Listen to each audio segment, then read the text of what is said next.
আসসালামু আলাইকুম। শুরু করছি পরিজন উপন্যাস। লিখেছেন ঈশিতা রহমান সানজিদা। পর্ব ৫১। পরি দ্রুত পায়ে জুম্মানের কাছে গেল। এসব মারামারি দেখলে ভয় পায় জুম্মান, আর সেই ছেলেটাকে দিয়ে খারাপ কাজ করাতে চায় ওর বাবা। এটা ভেবে আরও রাগ হচ্ছে পরীর। রূপালি দা হাতে বেঁচে যাওয়া রক্ষীর দিকে এগোয়। লোকটা ভয়ে এক কোণে দাঁড়িয়ে আছে, তবে রূপালি তাকে বাঁধল দড়ি দিয়ে। এবার জুম্মানকে ওরা বাড়িতে পাঠাবে। সিরাজ এক্ষুনি চলে আসবে। এখন জুম্মানকে বাইরে পাঠানোটা ঠিক হবে না। পরে জুম্মানকে উদ্দেশ্য করে বলে, এক্ষুনি সিরাজ এখানে আসবে। তুই লুকিয়ে বাড়িতে যাবি, সদর দরজা দিয়ে ঢুকবি না, গাছ বেয়ে ছাদে উঠবি, তারপর ঘরে যাবি। সবার আগে সোনা আপার ঘরে যাবি, সেখানে তোর সায়ের ভাইকে আমি বেঁধে রেখেছি। তুই আগে তার বাঁধন খুলে দিবি। আমার শ্বশুর বাড়ির পথ জানা আছে তোর? রাতের বেলা যেতে পারবি তো? কি হচ্ছে কিছুই বুঝতে পারছে না জুম্মান, তবে এটুকু বুঝতে পারছে যে পরীর কথা মতো ওকে কাজ করতে হবে। তাই সে মাথা নাড়ালো। পরী বলল, শেফালিকে বলবি ও যেন পিকুলকে নিয়ে বাইরে তোর কাছে দিয়ে যায়, তারপর পিকুলকে নিয়ে আমার শ্বশুরবাড়িতে চলে যাবি। আমি পরে তোকে চিঠি পাঠাবো, কেমন? জুম্মান কাঁদছে আর মাথা নাড়ছে। সে বলে, আব্বা একটুও ভালো না আপা, আম্মারে খুব মারে। ওই দিন আমারে কইলো, আমি যদি মিথ্যা কথা কইয়া তোমারে বাড়িতে না আনি তাইলে আমারে মাইরা ফেলাইব। এর মধ্যেই সেখানে সিরাজের আগমন ঘটল। পরী আশেপাশে রূপালীকে দেখল না। জুম্মান দৌড়ে পালিয়ে গেল। সিরাজের বুঝতে বাকি রইল না কিছুই। লাঠি হাতে সোজা হয়ে দাঁড়ালো পরী। সিরাজ বলল, তুমি এখানে? বাহ, চিন্তা শক্তি দারুণ তোমার। আমাকে চিনে ফেললে, তবে আজ পরী হয়ে নয়, তোমার জম হয়ে এসেছি। পরনে পাঞ্জাবির হাতাটা গোটাতে গোটাতে এগিয়ে এলো সে। ঠোঁটের কোণে তার ঝুলে আছে হাসি। আশেপাশে সব কিছুই সে ভালো করে দেখে নিল। আসার সময় রক্ষীদের না দেখে তার সন্দেহ হয়েছিল। পুরোপুরি নিশ্চিত হওয়ার জন্যই সে ভেতরে আসে। ঘরের এক কোণে রক্ষীকে বাধা দেখে সেদিকে পা বাড়ালো সে, কিন্তু মাঝপথে লাঠি দিয়ে পরী তাকে থামিয়ে দেয়। ভুলেও ওদিকে পা রেখো না, আগে নিজের দিকে ভাবো। সিরাজ আবার হাসে। তুমি আমার সাথে লড়াই করতে এসেছো? পরী, এটা হাস্যকর পরী। বাঁচতে চাও তো ফিরে যাও। এই মুহূর্তে তোমাকে মারার কোনো ইচ্ছা আমার নেই। তোমাকে ধীরে সুস্থে মারবো, যাও ফিরে যাও। নিজের কথা শেষ করে সিরাজ আবারও সামনের দিকে এগিয়ে চলল, কিন্তু এবার সে প্রতিহত হলো পরীর লাঠির দ্বারা। সিরাজের পিঠে জোরে আঘাত করেছে পরী। রাগান্বিত হয়ে ঘুরে দাঁড়ালো সিরাজ। মুখে বিশ্রী ভাষা তুলে এগিয়ে গেল পরীর দিকে। সিরাজের সাথে হাতাহাতি শুরু হলো পরীর। সিরাজ খালি হাতে আর পরী লাঠি হাতে। সিরাজ বুঝে গেল এভাবে খালি হাতে পরীর সাথে লড়াই করা যাবে না। তাই সে ফাঁক বুঝে কক্ষ ত্যাগ করে দৌড়ে গেল অন্য একটা কক্ষে, যেখানে ধারালো অস্ত্র রাখা আছে। পরী নিজেও ছুটছে সিরাজের পিছু পিছু। সিরাজ দৌড়ে একটা ঘরে ঢোকে। তার জানা মতে এই ঘরে অস্ত্র আছে, এবং সে পেয়েও গেল। পরীকে উদ্দেশ্য করে বলল, এখনো সময় আছে পরী, তুমি চলে যাও, না হলে কঠিন মৃত্যু দেব আমি তোমাকে। তুমি ভুল সিরাজ, আজ সে মৃত্যু আমি তোমাকে দেব। আমি জানি মৃত্যুর দুয়ারের কাছে আমি পৌঁছে গেছি। আমি ভয় পাই না মৃত্যুকে। সিরাজ বুঝলো আজ লড়াই করতেই হবে তাকে। তাই সে এগিয়ে এসে অস্ত্র চালায় পরীর উপর। পরী নিজেকে রক্ষা করে ঘুরে ঘুরে গিয়ে আরেকটা অস্ত্র হাতে নেয়। কিছুক্ষণ দুজনে অস্ত্রযুদ্ধ করার পর দুজনেই একটু একটু জখম হয়। একটা সময় পরীর হাতে অস্ত্রখানা ছিটকে দূরে পড়ে গেল। একজন পুরুষের সাথে তো পেরে ওঠা সম্ভব না একজন নারীর।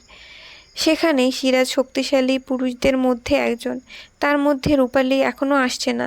পরী তাও থামে না। কক্ষের দেয়ালের সাথে মশাল ঝুলানো ছিল, তাতে আগুন জ্বলছে। পরী দ্রুত পদে আগুনের মশালটা হাতে নিল, সিরাজের দিকে উঁচিয়ে ধরল। এভাবে কয়েকবার নিজে রক্ষা করলো পরী, কিন্তু সিরাজ মশাল সহ পরীর হাত ধরে ফেলল।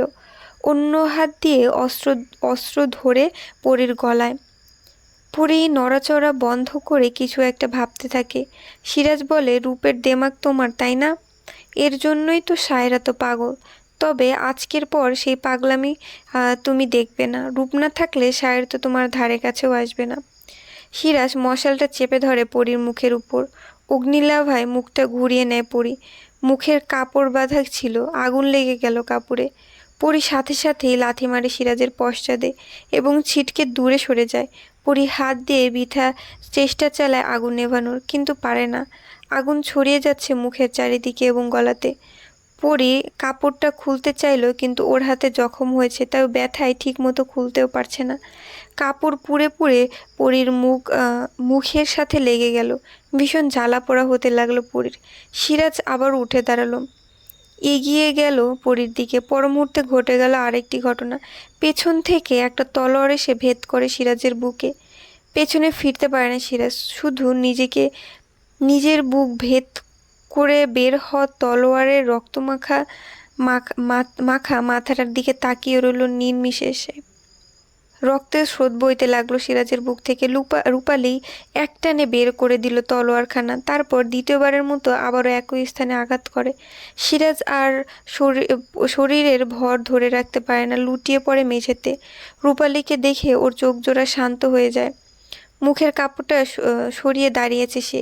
সিরাজের দিকে তাকিয়ে সে হেসে বলে, পেছন থেকে আঘাত করার পদ্ধতি আমি তোমার কাছ থেকেই শিখেছি সিরাজ। দেখো আজ কাজে লেগে গেল। কিন্তু রূপালী আর কিছু বলতে পারে না সিরাজকে।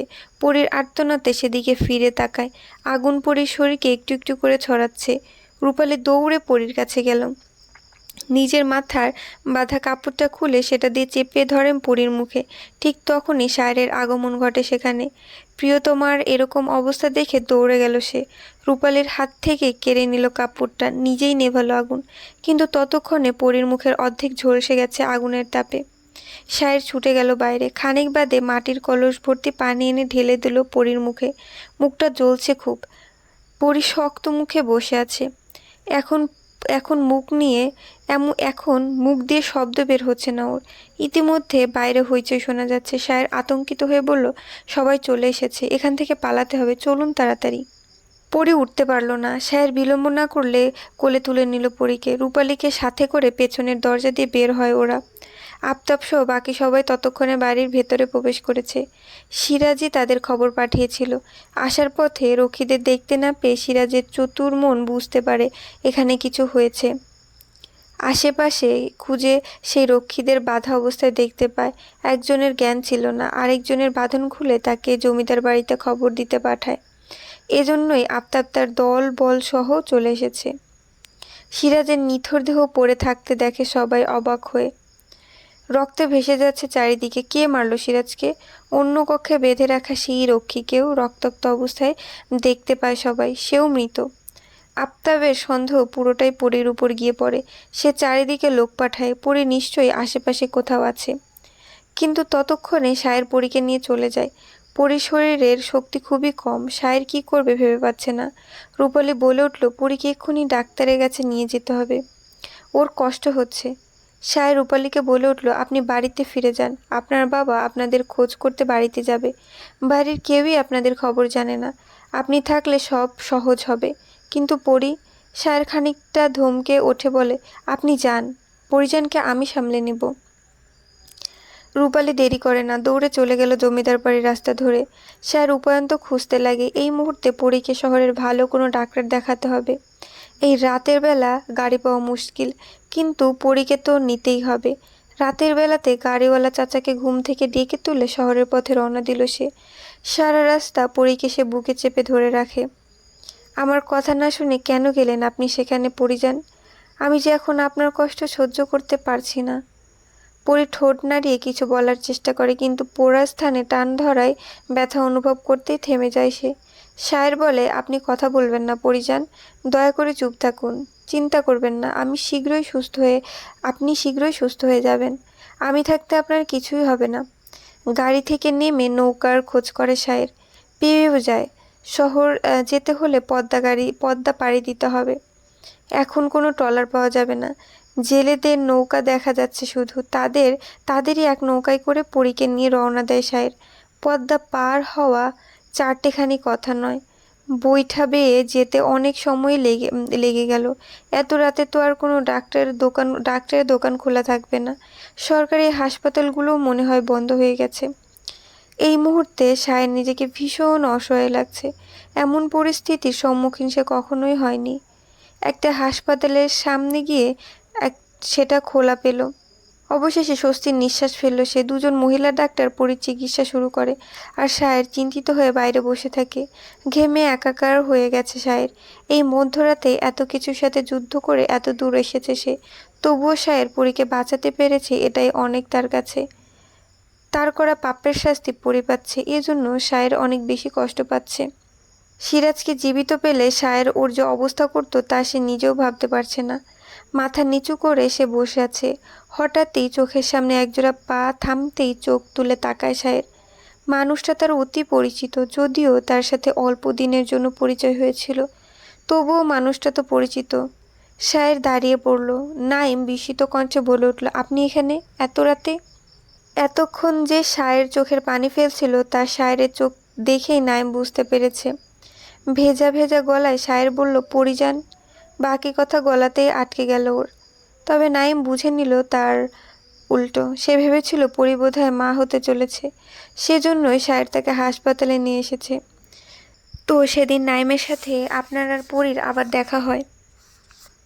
কিন্তু আপনি যে বললেন পিকুলকে আপনার বাড়িতে পাঠিয়ে দিয়েছিল পরি, তাহলে পিকুল নাইমের কাছে কিভাবে আসলো? সায়ের এতক্ষণ কথা বলতে বলতে হাঁপিয়ে গিয়েছিল, বিধায় একটু দম নিচ্ছে। হঠাৎই মুস্কানের প্রশ্নে চোখ তুলে তাকায় সে। ঠোঁট জোড়া প্রশস্ত করে হাসে সায়ের। অদ্ভুত লাগে সায়েরের এই হাসি ওর কাছে। মনে হচ্ছে এই চাহনি আর এই হাসি তার পরিচিত, কিন্তু মুস্কান ঠিক মনে করতে পারছে না যে ওর আগে সে সায়েরকে কোথাও দেখেছে কিনা। মুস্কানকে চিন্তিত দেখে সায়ের হেসে বলে, এই চিন্তা শক্তি নিয়ে আপনি সাংবাদিক হয়েছেন? আমি তো ভাবতেই পারছি না। কথা শেষ করতে করতেই আবার হাসে সায়ের। মুস্কানের ভীষণ অস্বস্তি লাগছে। এই হাসিটা ওর চেনা, কিন্তু মনে পড়ছে না সে কোথায় দেখেছে। কিছুক্ষণ গভীরভাবে ভাবার পর ওর মনে পড়ল শোভনের কথা, কিন্তু কেন মনে এলো তা সে বুঝতে পারছে না। শোভনের চোখ দুটো যেন একদম সায়েরের মতো, এমনকি হাসিটাও। কিন্তু শোভন তো রূপালীর ছেলে, নাইমই তো ওকে বলেছে। তাহলে সায়েরের সাথে শোভনের এত কেন মিল? মাথা ঘোরাচ্ছে মুস্কানের। এ কোন গোলক ধাঁধায় আটকে গেল সে? তবে সে নিশ্চিত সায়ের এই বিষয়ে মুখ খুলবে না। সায়ের আগের মতোই হাসছে। মুস্কান ভেবে পাচ্ছে না এরকম একটা সময়ে আদৌ কোনো লোক হাসতে পারে। দুদিন পর তার ফাঁসি। পরীর মতো সেও হাসতে হাসতে মৃত্যুকে বরণ করতে চাইছে। মুস্কানের মনে পড়ে গেল পিকুলের কথা। হিসেব অনুযায়ী পিকুলের জন্ম 1999-তে। তাহলে পিকুলের বর্তমান বয়স 10 বছর, কিন্তু শোভনের বয়স মাত্র 6 বছর। তার মানে শোভন পিকুল নয়, সে অন্য কেউ। তাহলে শোভন সায়ের পরীর সন্তান? এসব কথা মাথায় এসে চট করে দাঁড়িয়ে পড়ে মুস্কান। সায়েরের সাথে আর কোনো কথা না বলে দৌড়ে থানা থেকে বের হয়ে যায়।